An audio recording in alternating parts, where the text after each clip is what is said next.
So ito yung ano natin, yung breaker natin pagkatapos nating mag-breed. So dalawang partition ito, cock and hen, oh. Hen dito, cock doon. So ngayon nakasalang pa yung iba.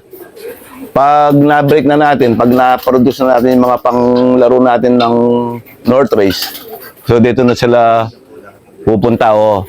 Sasalang natin yung mga pang ano naman, yung mga pang south. Hintay lang tayo ng mga ring kung sino maglalabas. Yung tayo magbe-breed. So, yung mga breeder, katulad din natin, purga muna, tapos paligo, kinabukasan, electrolytes. So, ang ginagawa natin, purga, tapos paligo, tapos flashing. So, magpa-flashing ako, bali, upper at saka lower. So, tapos nung pahinga ko ng mga 1 week, tapos sasalang ko na. Tsaka kailangan, ayaw kasing magsalang ng ano eh. So kanya-kanya tayo ng ano, ng opinion. Ako kasi gusto ko tapos siya mag-bolt talaga eh. Yung buo na yung feathers niya, doon ko sasalang. Oo, pupulbos siya. Pag pinlasin mo, kinondisyon mo, doon siya, makikita mo siya, ready to breed na talaga siya. Kita mo, tsaka magandang hawakan, kita mo. Kasi kailangan malakas siya dahil magpapasubo siya ng mga anak niya, mga inakay niya, di ba? So, kailangan medyo healthy yung ibon natin. Para hindi may transfer. Kung may second match yan, hindi may transfer doon sa anak niya, di ba? May contact kasi yan eh, di ba? May contact. Ang ganda sa bik niya. Oh. Ako ang breed ko kasi, pag alam mo naman kasi malinas dahil nakihiwalay, gaano lang ako, one clutch lang ako. Basta yung unang itlog talaga papalimliman ko na sa kanila. Hindi ko na tinatanggal. Yung iba kasi medyo tinatanggal dahil sa paniniwala nila. Pero ako kasi, dahil nakahiwalay naman, alam ko naman hindi sila nag-mate nung kabila. Unang itlog pa lang, salang na yan. Yung pangalawang itlog, wala na yan, out na yan. Out na yan. Yung mga ano naman, yung mga gusto sububok ng mga linyada natin, pwede ko silang bigyan doon sa second clutch. Doon ko pa lang tutuloy. Pero pag wala naman, okay lang, tinatanggal ko na yung second clutch nila. Dahil konti lang naman tayo maglaban, hindi naman tayo madami. Konti lang nilalaban natin. So, isang salangan lang, may sobra pa. Sa isang salang lang, may sobra pa yung ano ko. Pa yun. Yung first clutch ko, sobra pa. So, baka lalaro ko na ibon dahil konti nga lang tayong maglaban. Sa south, minsan 10 pairs. 10 pairs, okay na yun. Siya dahil pipilihan ko lang kung ano yung mga bibreed ko. Okay, titingin tayo sa mga natin, sa logbook natin para makita natin yung mga winner to winner, mga champion to champion, ganyan natin, best to best. So dapat gano'n lang ang pairing natin para hindi tayo maligaw. Kahit pa paano, may asahan tayo, di ba? Kasi alam natin na nanalo yung mga ninuno nila. So baka pwede lang ipasa mga good genes sa mga anak. Sa mga maging inakay nila, dahil alam mo, nanalo sila eh. Nanalo na sila eh, di ba? Based on the record ka, hindi ka maliligaw. Hindi pag ganun. Hindi naman ibig sabihin mananalo ka. May asahan ka lang. May chance ka. Kasi nanalo na yung mga magulang, halimbawa, yung mga lolo, lola, yung mga tsuhin. At least malapit ka dun sa panalo. Hindi na nila, mahirap kasi pagsubok pa lang, hindi mo alam, wala, baka masubok din yung ano mo. Sayang kasi napakahaba ng breeding. Sayang yung panahon, sayang.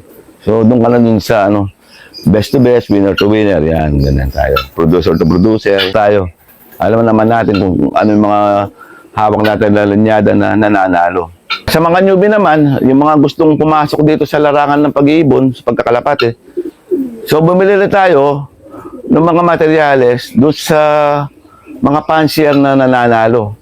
So hanap tayo sa YouTube, sa Facebook, madami dyan. So tingnan nyo yung record nila. Year to year ba nananalo itong fancier na to? So pwede tayo mag-acquire sa kanila. So kailangan din natin mag-invest minsan, di ba? Kasi gusto natin magkalapate. So doon tayo sa nananalo talaga. Doon tayo mag-acquire. Na yearly, lagi siyang nandyan, nakita mo. So, mga ganyang halos hindi ka maluloko sa ganyan. At least yung bibigay nila yung best nila na ibon. Dahil ayaw nila mapahiya eh. Dahil may mga pangalan yung mga iniingatan yan, di ba? Yung mga pangalan na yung mga yan. So, doon tayo bibili. Marami naman dyan, kahit sino. Magano lang tayo sa Facebook, sa social media, sa YouTube, yan. Marami tayong makukuha na magagaling. Marami magagaling dito sa Pilipinas. Ito lang ang magiging ang tip ko sa racing. Tuwing lap na, napaka-importante, isama nyo yung in-between laps, meron kayong self-toss. Siguro nasa 50 kilometers or pataas. So self-toss, yung sinasabi nila palagi, hanap ka ng breaking point kung saan ka. Halimbawa, yung race natin nasa kaliwang side ng Pilipinas. So pwede kang humanap ng breaking point mo doon, nasa sayo, pili ka. Pag sa kanan naman, ganun din naman. Hanap ka ng breaking point, so toss mo. At least 2 beses kung magandang panahon, doon sa same spot. Same spot mo siya itos.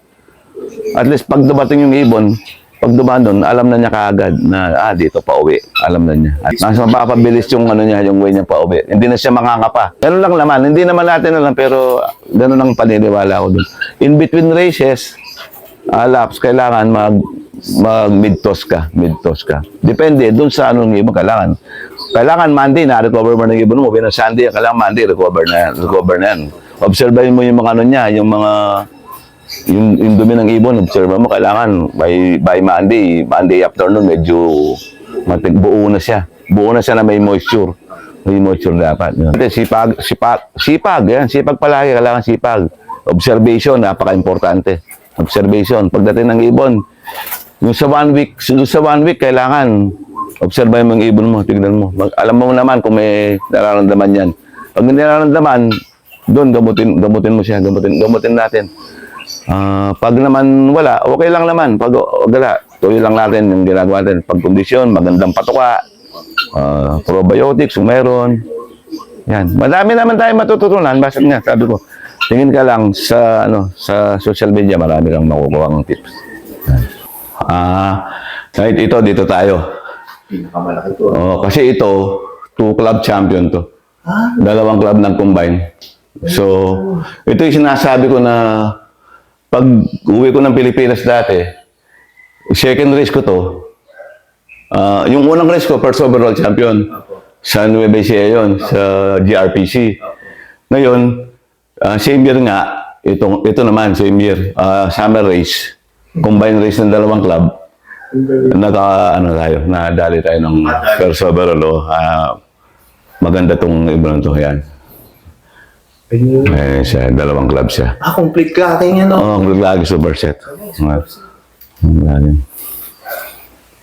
Saan ba yung natin dito? Kumain ba yung una kong linabing ko yun siya? Nabakbak na yung iba. Panay first, third. Yan, first lahat yan. Yan, first lahat yan. Panay first, no?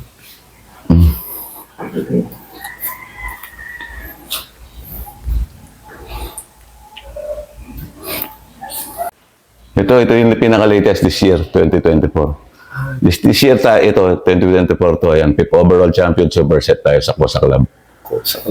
Yan na, 5th overall tayo super set. Yun ang pinaka-latest. 2023, may nanalo din tayo, kaso wala pa yung, wala yung trophy. 2023, tayo doon na 6 overall ata, hindi ako nagkakamali, super set din. So magbuhat nga noong 2013 hanggang ngayon, hindi naman tayo nawawala sa overall. Lagi tayong nandyan. Lagi nandyan. Lagi tayo nandyan.